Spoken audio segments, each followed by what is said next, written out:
stories about the bright side of education.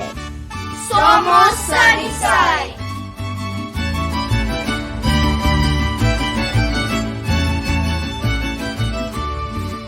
Hello everyone, welcome to another episode of Somos Sunnyside. Another special guest today, we have Rob Elias, the CEO from the Tucson Hispanic Chamber of Commerce. So welcome, Mr. Elias. Thank you so much for having me. So Rob, you're our first local guest. You know, we've done a lot of the episodes. I believe this is episode 7.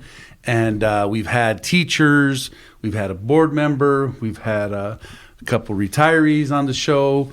And you're the first local business member that we are speaking with and meeting with today. So tell us a little bit about what you do with Tucson Hispanic Chamber of Commerce. We know you hold the title of CEO, but tell us a little bit more as why Tucson Hispanic Chamber of Commerce exists. What is the mission, and what do you guys set out to do?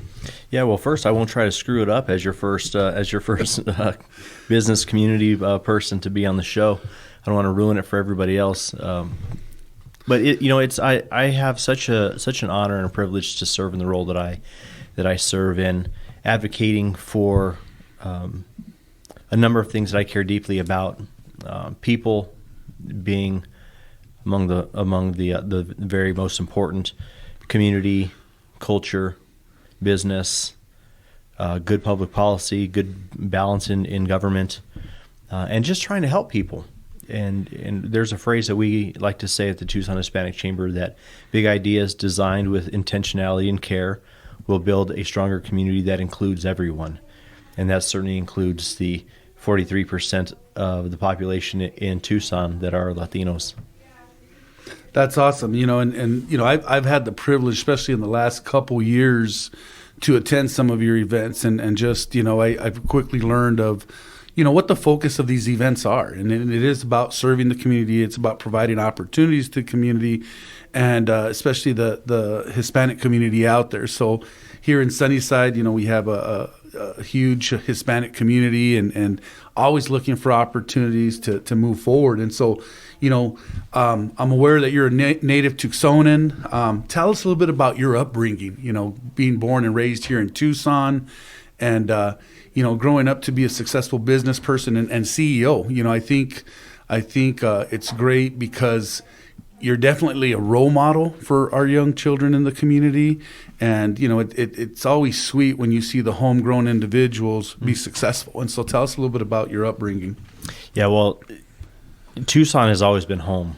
And, native Tucsonan.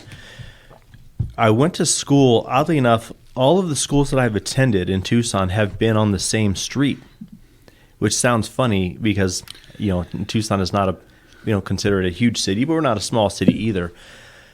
So I went to Robinson Elementary School, which is around Midtown. I grew up right across the street from Reed Park, 22nd and Country Club. I went to Mansfield Junior High, Tucson High School, Pima Community College, and then University of Arizona.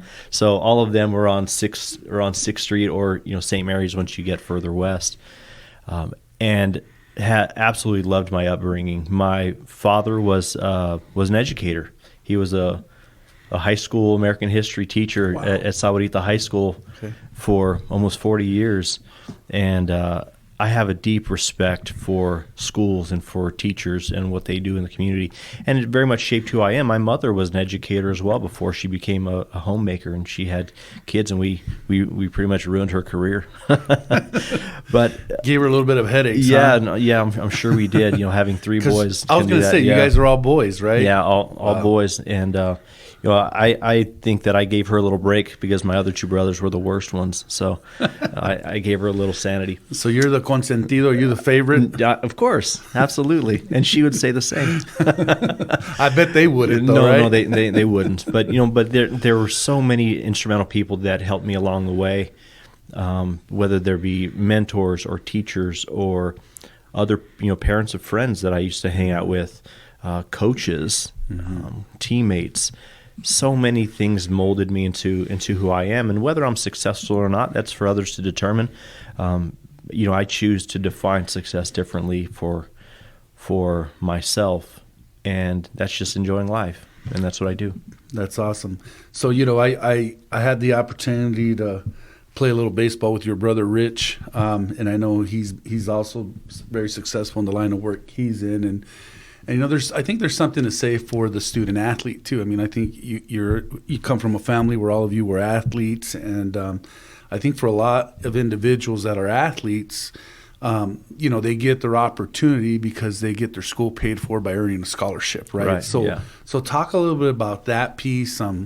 I know you played ball at Pima, you're a baseball player at Pima, you played at the University of Arizona, and what opportunities did that open up, and how did that come to be? Well, I wasn't always the most talented baseball player. I can confess that. I was always very small. Didn't really grow until after college. After college, I gained 40 pounds and also grew by 4 inches. So I was pretty small. So I just had to outwork everybody, and luckily that work ethic stayed with me, continues to this day. But when you work hard, you're given opportunities, you earn opportunities, and there's not a lot of people that say they get to play baseball at the University of Arizona, which I think is a huge deal. So I was certainly not on the level of some of my teammates, so they were amazing. But there's something to be said about working hard, getting lucky, being in the right place. But you got a roster spot, right? I so did. When you think about how many individuals get to play Division I baseball, I mean, you did it, right? You got the opportunity. So they saw something in you that they felt like you could contribute. And to all the athletes listening out there, sometimes it's not, there's going to be a lot of athletes that have talent, right? But sometimes it's these other pieces of, is this person a good person? Is this person a good student? Is this person going to make good decisions? That make decisions that help these universities say, we're going to give the scholarship opportunity to this individual, right, because he has all these other qualities, right?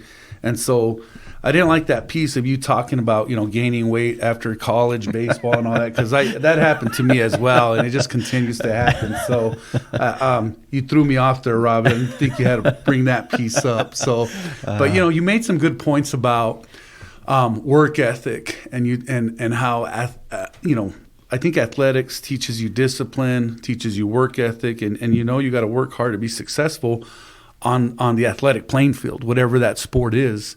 And I think you can translate that to life in terms of being successful in what you do, right? Because, like they say, anybody can quit, anybody can decide to not do it, but not everyone can be successful because not everyone's willing to put in the work needed, right? And so, I've always said that, I feel very grateful and lucky and blessed that I'm in the position I'm in. I've always felt like things kind of have fallen into my lap. I'm like, man, am I just in the right place at the right time? But when you look at it, it's continuing to work hard, creating opportunities, and being ready when those opportunities come up, right? And so, what led you into this line of work, right? So you went to school, University of Arizona, and all of a sudden you're the CEO of the Tucson Hispanic Chamber of Commerce. So where did that passion come from? Did you see an opportunity to make a difference? Why did you choose that line of work? Yeah, I tricked a lot of people, obviously. They fell for it, right? Yeah, they did. They did. My path has led me down to learn a lot about how a city works, components that make a city successful or make it thrive. You meet people along the way that have influence in the city. You learn from them. And over the years, I just collected a lot of tools in my tool belt. And I listened to a lot of people that are far smarter than I. And I learned lessons from them. And all of these tools that I've collected over the years have put me in a position where I became a good candidate for the position that I hold today. And not, when I was selected for this job 2.5 years ago, there were no doubt incredible candidates from across the country that wanted this position. And I'm so proud that the board chose me to lead this role. But in my role is very political. You have to learn about things like economic development, public policy, and government, how politics works, how that shapes. And in my opinion, there are two ways that we can create meaningful change in our communities and in life in general. Either one by manipulation, and the other is by inspiration. And one thing that I really want to that I'm choosing to influence meaningful change within our organization is through inspiration, which is why we invite Sunnyside School District students to every single one of our signature events, whether it's the summit that features 7 mayors and 2 governors across the international border, or it's the 40 Under 40 event that we just held last week, or Hispanic Market Outlook this year, which featured Cheech Marin as our keynote speaker. It's giving those students the same opportunities that I had to, and even at an earlier age, because when I was in high school, I was a knucklehead. I didn't think about any of this stuff. And now that there are so many students that are engaged that come to this event and ask fantastic questions, it makes me feel good about the direction that Sunnyside is going, because I see it firsthand. So when are you a political science major? Is that what you majored in? And so at what point, what was the light bulb moment that said, you know what, I want a life in politics. I want to chase this political science piece. Explain that to us. So the one thing that drew me into politics is not, politics is such a dirty word these days, but I'm an eternal optimist. And the thing I love about politics is that it has the ability to change people's lives in a positive direction. The first thing that got me into politics was that regardless of whether you love politicians or hate politicians or even what they do, I admire the fact that they know how to speak to people. Sometimes they're lying. A lot of times they're lying. But there are moments where they are genuine and authentic, and they actually can inspire people to want to be better and to help others. And that's one thing I wanted to do, is to be able to have conversations and relate to people from all walks of life, whether you're young or young at heart, whether you're wealthy or you're not. They have a way of communicating things that is on their level. Yeah, I want to go back to this piece, and I think you hit it right on the nose in terms of politics, because I admire that they're under the spotlight so much, in terms of politicians, and they have microphones under them all the time, right? They have cameras in front of them all the time. So, there's a lot of vulnerability there, right? In terms of what you say, you're going to get ridiculed whether you said the right thing or not, right? Sure. And so you're going to have people that support you and don't support you. But I want to go back to this piece of when you talked about, providing our students opportunities to attend your signature events. They've been doing that the last couple of years. I mean, I really got to thank you for that piece, that because we don't get that from every organization here in town, that invites our students. And I think it's a great strategic move, on your guys' part. I also think it's a great opportunity for our students, and I know you do it from the kindness of your heart, talking about these pieces of, when we were in high school, we probably didn't know what we were going to do, right? We didn't have our future planned out. There are days I still don't know what I want to do. We still don't know where we're headed, right? But just to put them in that spotlight and put them in that situation for them to see successful people. So one of the events they just attended was the 40 Under 40, right? Mm-hmm. And I want to give a shout out to our 3 individuals that were recognized at that event. We had Zach Cadera, ABSS at Elvira.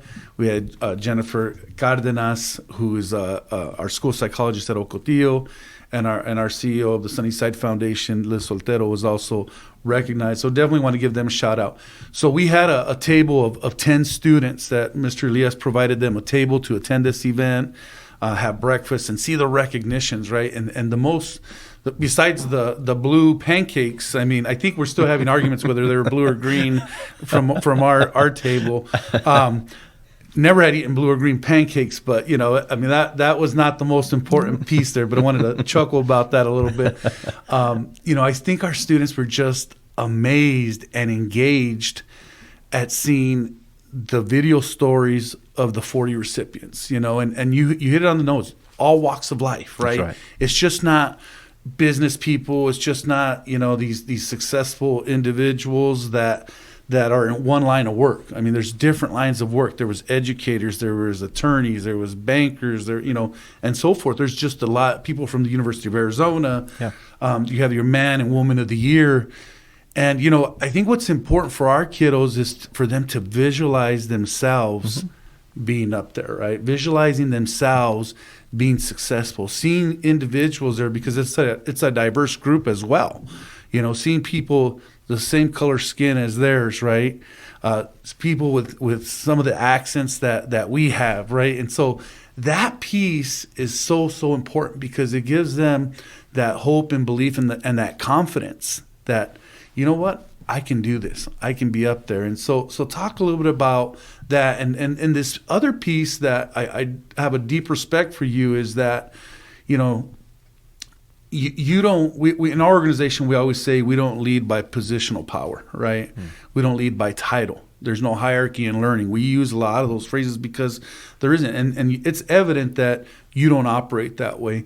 After the event, you took the time to sit down with our 10 students and have a little discussion with them.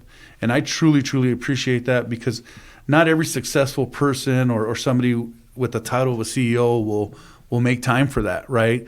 They're going to go capture. And this was right after the event.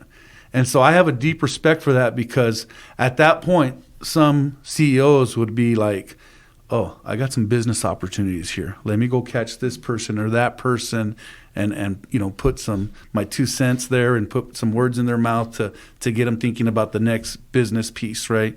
And you didn't. You went to that room and you spoke to our kids, and I tell you what, they admired everything you had to say. So tell us a little bit about, that thought process and why it's so important to give our kids opportunities. Well, I appreciate the kind words that you just shared about that. That, I'm going to phrase this, what they did for me in giving me the opportunity to go chat with them was more meaningful than the event in itself. And the event is pretty special. We changed this event a couple years ago to recognize and honor people from different walks of life, different occupations, to emphasize that success should be defined of the impact that we're able to make on each other's lives. And that doesn't always come from the business sector. The majority of us have been helped along the way by teachers or mentors, administrators, superintendents, often. And it's important that we recognize these people and we start to change the definition of what success is. Not that there's anything against, of course, every parent wants their kid to be successful, whether it be a lawyer, a banker, or a politician. I'm not so sure about that one. But whatever they decide, whatever the traditional, what they called white collar at the time is what parents want, aspire their children to be. When, I have a 14-year-old daughter, and the one thing that I want, people say, what do you want her to be when she grows up? And I said, I want her to be happy. I want her to be joyful in whatever that looks like for her. And so it was very important for me to have that discussion with the students, because it's meaningful to me. And I hope it helps keep me young too, in hanging out with these young high schoolers. But man, I was so impressed with the questions that they asked. The way they listen so intently. And I don't like to, I don't go around telling people what my title is or anything like that. I don't think it's important. It doesn't define who I am as a person, but it's the title I've been given, and I have to embrace that. Whether they listen to me more because of that, and if that's the case, then fine, I'll take that. But I really want them to know that they are important now and will always be important to somebody, and regardless of what their title is or what their the letters are after their name, they have value. Yeah, I can't stop thinking about, first of all, they rocked it. I mean, I was just sitting back, blown away did. by the questions and how just attentive they were. They definitely were listening. They definitely were hearing the videos that were on display of each recipient. And they just asked some great, great questions. And it wasn't one individual leading the conversation. It was all 10 of them, right? Having this deep discussion about success, right? Just about opportunities and just impressed with you speaking with them. And so, I can't stop thinking about these kids going home and telling their parents about it. I wish I was in their kitchens and living rooms hearing the conversations that our students, have with their parents saying, hey, Mom, Dad, I got the opportunity today to go to Star Pass, and I was part of this big event where there was a lot of important people there. And the CEO, took the opportunity to speak with us. And so, for many of those kids, that's life-changing. We talk a lot about, and I've been talking about this thing for probably about a year now, but this piece of imposter syndrome, right? And I know a lot of our kids suffer from it. They don't sometimes see themselves being successful. They don't believe sometimes, it's this piece of it's a lack of sense of belonging. Do I belong? Right. Can I compete? Right? And so I always try to remind them, you do belong, right? And you just gotta go get it, right? And anybody can be successful. And so we do have a lot of success stories. There are a lot of successful alumni, and we always try to tap into that because our kids need to be reminded that no matter where they come from, they can operate at a high level and be very successful people. And as you mentioned, success is defined differently. It doesn't mean that you have to be a CEO or a doctor or a lawyer. I mean, some individuals will have their own business. Some will go into the workforce, right after high school and be successful.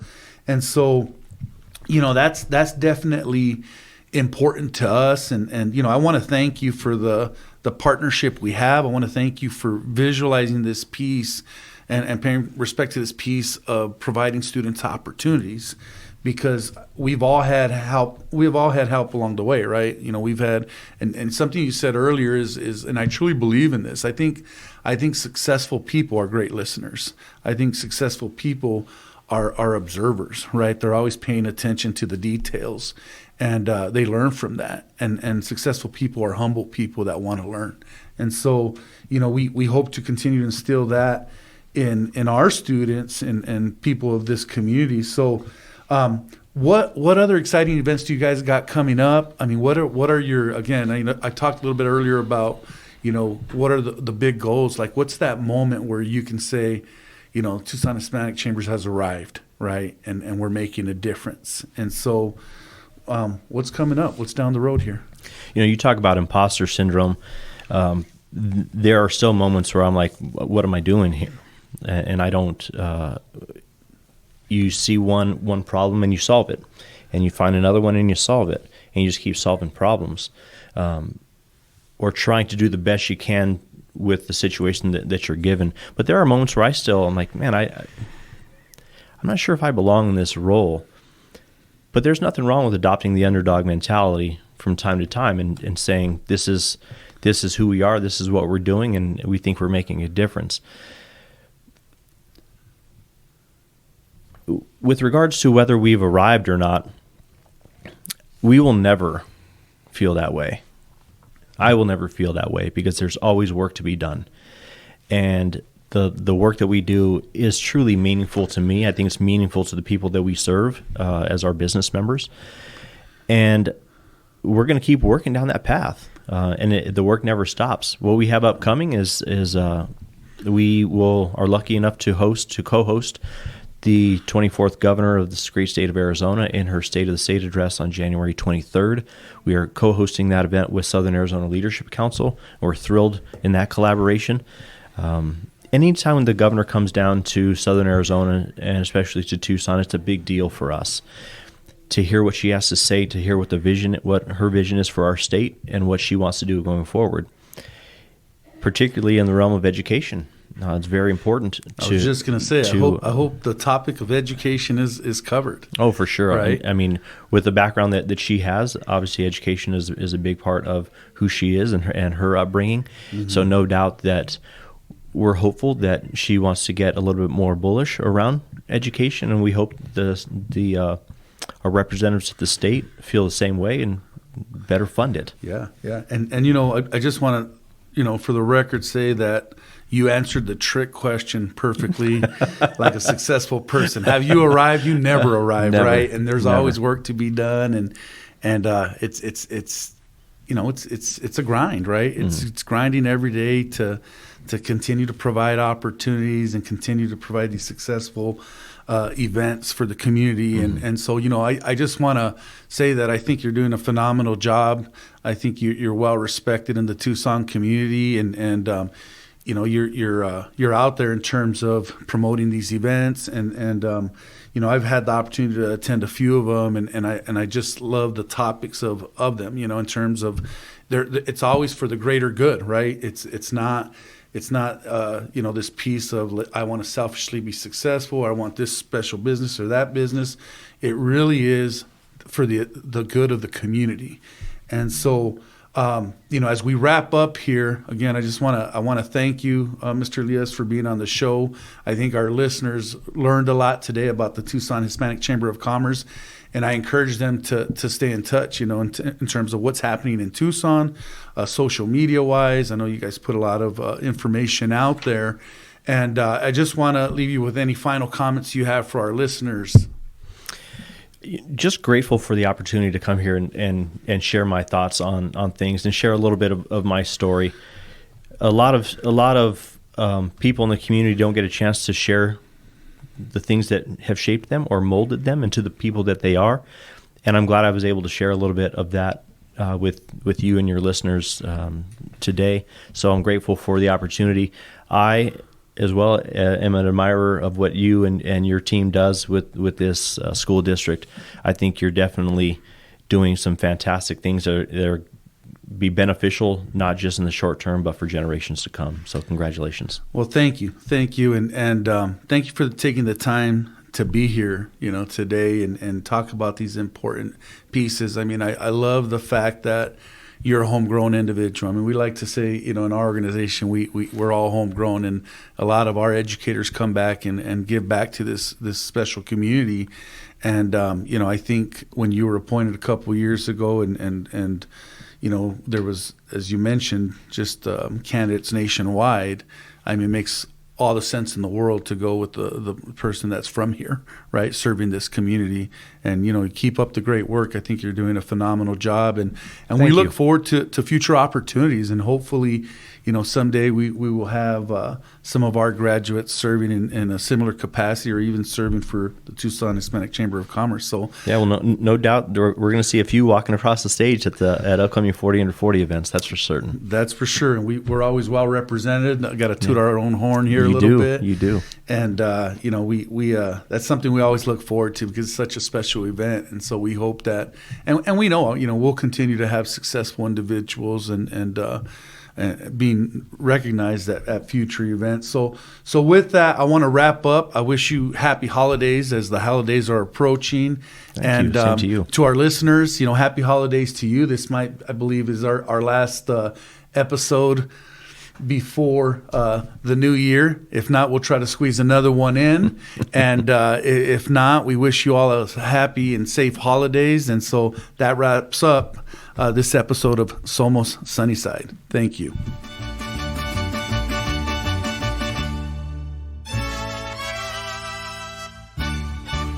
Somos Sunnyside. Thank you for tuning in to another episode of Somos Sunnyside.